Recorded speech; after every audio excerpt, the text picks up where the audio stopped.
ہماری ویڈیوز دیکھنے کے لیے ہمارے چینل صراط جنت کو سبسکرائب کریں۔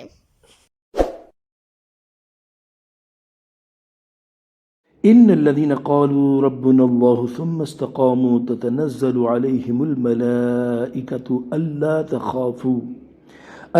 تخافوا ولا تحزنوا وأبشروا بالجنة التي كنتم توعدون۔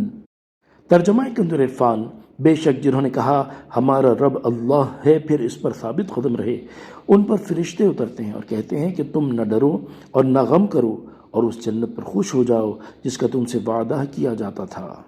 تفسیر صراط الجنان۔ اس سے پہلی آیات میں کافروں کے لیے وعیدیں بیان ہوئیں اور اب یہاں سے ایمان والوں کے لیے وعدے کا بیان ہے۔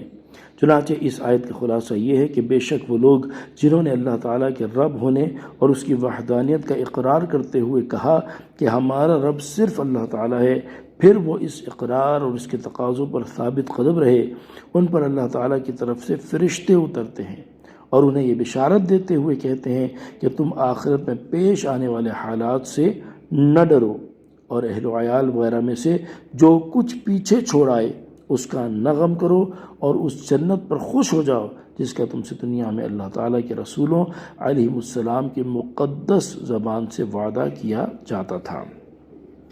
اس آیت میں استقامت کا ذکر ہوا۔ اس مناسبت سے یہاں استقامت کے بارے میں سنتے ہیں۔ حضرت انس بن مالک رضی اللہ تعالیٰ عنہ فرماتے ہیں کہ رسول اللہ صلی اللہ تعالیٰ علیہ وآلہ وسلم نے یہ آیت پڑھی، ان الذین قالوا ربنا اللہ ثم استقاموا۔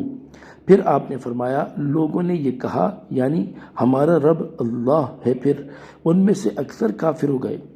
تو جو شخص اسی قول کہ ہمارا رب اللہ ہے پر ڈٹا رہا حتیٰ کہ مر گیا، وہ ان لوگوں میں سے ہے جو اس قول پر ثابت قدم رہے۔ حضرت سفیان بن عبداللہ ثقفی رضی اللہ تعالی عنہ فرماتے ہیں میں نے عرض کیا رسول اللہ صلی اللہ تعالی علیہ وآلہ وسلم، مجھے اسلام کے بارے میں کوئی ایسی بات بتائیے کہ میں آپ کے بعد کسی اور سے اس بارے میں سوال نہ کروں۔ ارشاد فرمایا تم کہو کہ میں اللہ تعالیٰ پر ایمان لایا، پھر اس اقرار پر ثابت قدم رہو۔ حضرت ابو بکر صدیق رضی اللہ تعالیٰ عنہ سے دریافت کیا گیا استقامت کیا ہے؟ آپ نے فرمایا استقامت یہ ہے کہ بندہ اللہ تعالیٰ کے ساتھ کسی کو شریک نہ کرے۔ حضرت عمر فاروق رضی اللہ تعالیٰ عنہ نے فرمایا استقامت یہ ہے کہ بندہ امر و نہیں یعنی احکامات پر عمل کرنے اور ممنوعات سے بچنے پر قائم رہے اور لومڑی کی طرح ہیلے سازیاں کر کے راہ فرار اختیار نہ کرے۔ حضرت عثمان غنی رضی اللہ تعالیٰ عنہ نے فرمایا استقامت یہ ہے کہ بندہ عمل میں اخلاص پیدا کرے۔ حضرت علی کرم اللہ تعالیٰ وجہ الکریم نے فرمایا استقامت یہ ہے کہ بندہ فرائض کو پابندی کے ساتھ ادا کرے۔ ان احادیث اور اقوال کا خلاصہ یہ ہے کہ بندہ اللہ تعالیٰ کی وحدانیت کے اقرار اور اخلاص کے ساتھ نیک اعمال کرنے پر ثابت قدم رہے۔ اس آیت میں فرشتوں کی طرف سے مومن کو بشارت دیے جانے کا بھی ذکر ہوا۔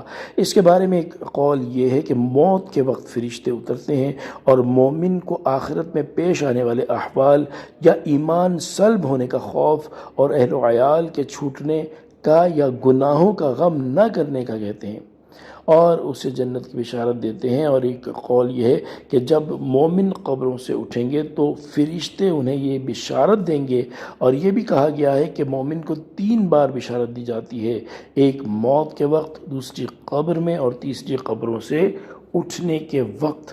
ایک قول یہ ہے کہ ایمان والوں پر فرشتے اترتے ہیں اور انہیں دینی اور دنیاوی جو مشکلات پیش آتی ہیں ان میں ان کی اس چیز کے ساتھ امداد کرتے ہیں جو ان کے سینوں کو کشادہ کر دے اور الہام کے ذریعے ان کے خوف اور غم کو اسی طرح دور کر دیتے ہیں۔ صلو علی الحبیب صلی اللہ تعالی علی محمد صلی اللہ تعالی علیہ وآلہ وسلم۔